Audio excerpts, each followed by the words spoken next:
Hello and WhatsApp guys, my name is Sikandar Kumar और आप देख रहे हैं प्रोग्रामर ऑफ इंडिया। अगर अभी तक हमारे इस यूट्यूब चैनल को सब्सक्राइब नहीं किए हैं तो प्लीज़ सब्सक्राइब कर दें और साथ में इस बेल आइकन को हिट कीजिए, क्लिक कीजिए ताकि आपको डेली ऐसी ऑसम वीडियो मिल सके। और आज हम देखेंगे PHP में कांस्टेंट वेरिएबल होता क्या है। तो चलिए वीडियो को स्टार्ट कर लेते हैं।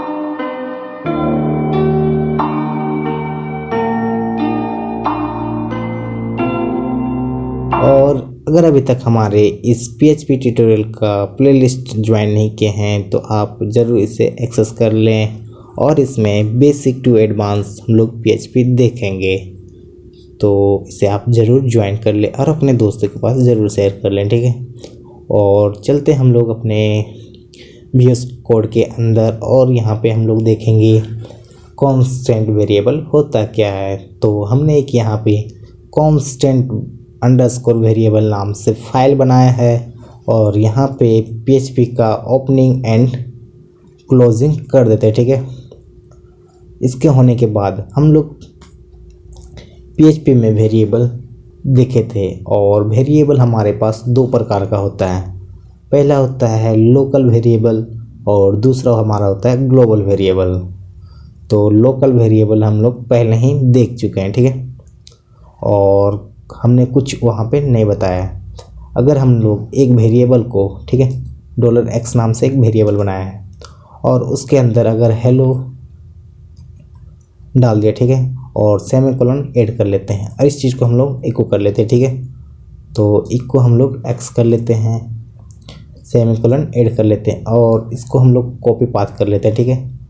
और इसको कॉपी पाथ करने के बाद और ब्राउज़र में जाएंगे और यहाँ पे पेस्ट कर देंगे, यहाँ तक जाएंगे htdocs तक और इसको लोकल होस्ट कर लेंगे, ठीक है। इसको करने के बाद हमारा जो रिजल्ट है हेलो आ जाएगा, ठीक है।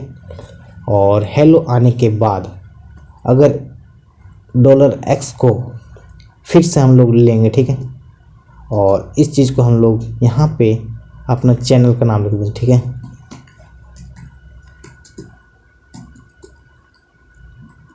ठीक है, प्रोग्रामर ऑफ इंडिया लिख दें, ठीक है। और इस चीज़ को हम लोग यहाँ पे रिफ्रेश करते हैं तो हेलो की जगह पे प्रोग्रामर ऑफ इंडिया आ गया। ये क्या हुआ, मतलब कि जो हमारा x था वो ओवरराइट कर दिया। ओवरराइट का मतलब होता है कि जो हमारा x में हेलो था उस चीज़ को हटाकर प्रोग्रामर ऑफ इंडिया स्टोर कर लिया। मतलब एक डिब्बा में पानी था, उस पानी को हटाकर वहाँ पे तेल रख लिया, ठीक है। तो इस चीज़ को ओवरराइट कर दिया, ठीक है।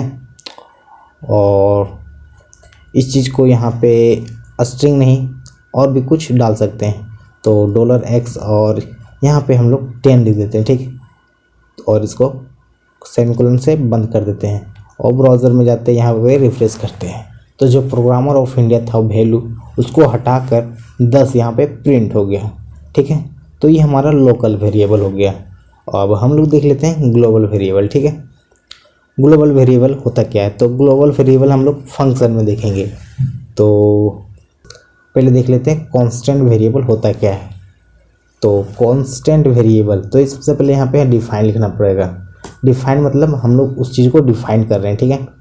तो यहाँ पे सबसे पहले वेरिएबल को हम लोग स्ट्रिंग में लिखेंगे, क्योंकि हमारे यहाँ पे देखिए आपको स्ट्रिंग लिख रहा है, ठीक है। तो स्ट्रिंग में लिखना पड़ेगा अपना वेरिएबल का नाम, ठीक है। तो जब भी आप पहले वेरिएबल स्टार्ट करते थे तब यहाँ पे आपको डॉलर का साइन लगाना पड़ता था, लेकिन अब डॉलर का साइन हटा दिया गया है, ठीक है। आप डायरेक्ट ही इसे यहाँ पे लिख सकते हैं। तो फॉर एग्जांपल यहाँ पे नाम लिख लें, ठीक है। ये हमारा वेरिएबल का नाम हो गया। और दूसरा यहाँ पे कॉमा लगाने के बाद अपना वैल्यू लिखिए, ठीक है। आप वैल्यू में आप कुछ भी डाल सकते हैं, एरे डाल सकते हैं, बुलियन डाल सकते हैं, इंट डाल सकते हैं, फ्लोट डाल सकते हैं या फिर स्ट्रिंग डाल सकते हैं। तो यहाँ पे हम स्ट्रिंग डाल देते हैं, ठीक है। और यहाँ पे अपना प्रोग्रामर ऑफ इंडिया डाल देते हैं, ठीक है। कॉपी कर लेते हैं, यहाँ पे पेस्ट कर लेते हैं, ठीक है। और यहाँ पे तीसरा हमारा आता है केस सेंसिटिव, ठीक है। केस सेंसिटिव का मतलब अगर आप वेरिएबल कैसे क्रिएट किया जाता है, अगर वो आप नहीं देखे हैं तो मैं ऊपर आई बटन पे इसका लिंक दे दूंगा, आप वहाँ से भी देख सकते हैं। ठीक है, तो हमने पहले ही बताया कि PHP एक केस सेंसिटिव प्रोग्रामिंग, ठीक है। तो केस सेंसिटिव को हटाने के लिए हमारे पास यहाँ पे एक बूलियन है। ठीक है, तो बूलियन में हम लोग के यहाँ बाय डिफ़ॉल्ट फॉल्स रहता है। ठीक है, और हम लोग अभी फॉल्स देख रहे हैं। ठीक है, बाय डिफ़ॉल्ट फॉल्स रहता है। हम लोग आगे देखेंगे कि इस चीज़ को कैसे हटाया जाता है। ठीक है, तो यहाँ पे सबसे पहले हम यहाँ इसको एको कर लेते हैं। ठीक है, और एको करने के बाद जो हमारा नम जो वेरिएबल था इसको यहाँ पे पेस्ट कर देते हैं नम को। ठीक है, और इसको प्रिंट करा लेते हैं। तो यहाँ पे ब्राउज़र में जाते हैं और यहाँ पे रिफ्रेश करते हैं, तो हमारा प्रोग्रामर ऑफ इंडिया आ गया। ठीक है, इस चीज़ को हम यहाँ कमेंट कर लेते हैं। ठीक है, और रिफ्रेश करते हैं तो हमारा प्रोग्रामर ऑफ इंडिया आ गया। ठीक है, तो ये हमारा वेरिएबल हो गया, ये वेरिएबल का वैल्यू हो गया और ये फॉल्स। अब हम लोग देखते हैं केस सेंसिटिव होता क्या है।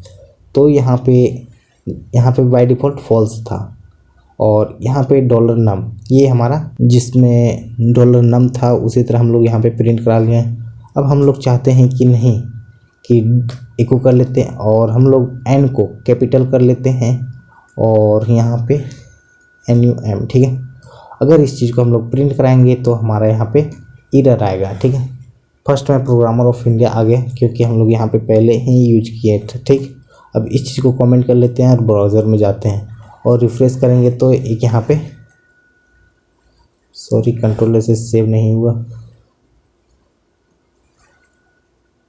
ठीक है, और यहाँ पे आ रहा है use for undefined constant variable. ठीक है, जो डॉलर नम से हमने वेरिएबल बनाया था वो भी अनडिफाइंड है, मतलब यहाँ पे कहीं भी नहीं है। ठीक है, तो इस चीज़ को पे जो नम लिखा हुआ है इस चीज़ को एक्सेस करने के लिए यहाँ पे हम लोग फॉल्स के जगह पे ट्रू लिखेंगे। ठीक है, तो इस चीज़ को हटा लेते हैं और ट्रू लिख लेते हैं। ठीक है, ट्रू, और जैसे ही कंट्रोल से सेव करेंगे और ब्राउज़र में जाकर रिफ्रेश करेंगे तो हमारा प्रोग्रामर ऑफ इंडिया आ गया।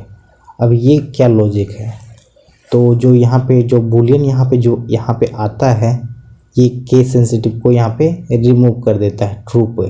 ठीक है, जब यहाँ पे ट्रू लिखाएगा तो ये केस सेंसिटिव को रिमूव कर देगा, अगर फॉल्स आ गया तो केस सेंसिटिव को ऐड कर देगा। ठीक है, तो यहाँ पे ट्रू कर लिए। अगर इसी चीज़ को हम लोग यहाँ पे इस तरह भी लिखेंगे इको, और सब कैपिटल में लिख देते हैं नम को, और इसी चीज़ को हम लोग प्रिंट कर लेते हैं। ठीक है, और ब्राउज़र में जाते हैं और यहाँ पे रिफ्रेश करते हैं तो हमारा आउटपुट था वो सेम था। ठीक है, इसको हम लोग रिफ्रेश भी कर लेते हैं तो ये हमारा जो आउटपुट है यहाँ सेम है। ठीक है, अब हम लोग देख लेते हैं कि ये जो नम है इसका एक और वेरिएबल बना लेते हैं। तो यहाँ पे डिफाइन कर लिए और फिर हम लोग यहाँ पे नम को ले लिए। ठीक है, NUM। ठीक है, और इस चीज़ अब हम लोग यहाँ पे दूसरा वैल्यू डाल देते हैं। ठीक है, तो यहाँ पे हेलो डाल देते हैं।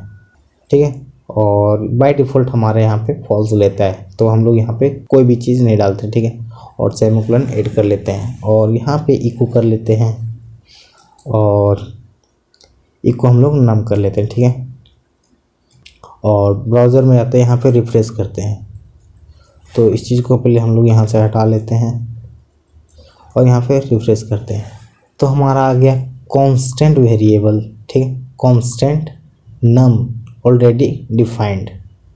ठीक है, ये क्या लॉजिक है, तो जो हमारा जो कांस्टेंट वेरिएबल, ठीक है, कांस्टेंट मतलब कि जो हमारा ये नम है ये डबल, मतलब एक ही नाम से डबल वेरिएबल नहीं बन सकता। ठीक है, यहाँ पे ऑलरेडी एग्जिस्ट लिख रहा है, मतलब कि ये डॉलर नम डबल नहीं लेगा। ठीक है, डबल वेरिएबल नहीं लेगा, मतलब एक फिक्स हो गया कि ये नाम से दोबारा वेरिएबल नहीं बनेगा। और यहाँ पे देख सकते हैं आप अंडरलाइन आ रहा है रेड कलर का, अगर यहाँ पे हम दूसरा यहाँ पे एस जोड़ देते हैं तो जो रेड कलर था वो भी रिमूव हो गया, और यहाँ पे अगर एस करेंगे तो ये हमारा रन हो जाएगा। ठीक है, हेलो प्रिंट हो गया। ठीक है, ओके। और थर्ड में हम लोग देख लेते हैं इस चीज़ को एडिशन करके।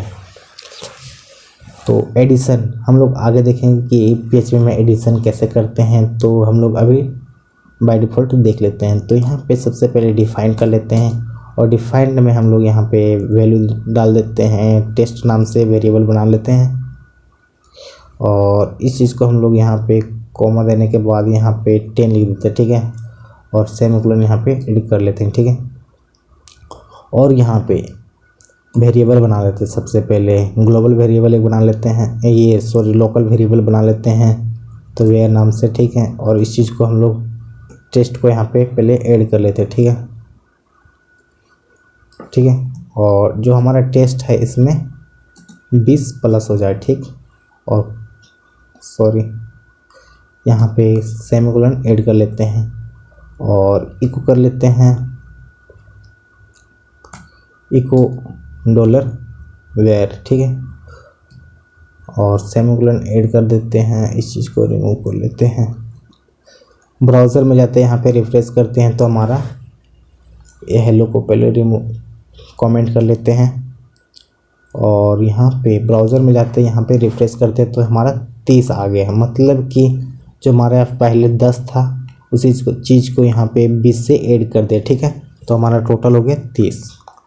तो जो कांस्टेंट वेरिएबल था हम लोग देख लिए, कांस्टेंट वेरिएबल का यूज़ हम लोग एक ही मतलब पूरा वेबसाइट में एक ही नाम से वह वेरिएबल एग्जिस्ट करेगा, ठीक है। तो हम लोग आगे देखेंगे प्रोजेक्ट में, ठीक है। तो इस वीडियो में इतना ही। अगर वीडियो अच्छा लगे तो इस चैनल को सब्सक्राइब कर लीजिएगा और अपने दोस्तों के पास ज़रूर शेयर कीजिएगा। सो मिलते हैं नेक्स्ट वीडियो में। So thank you.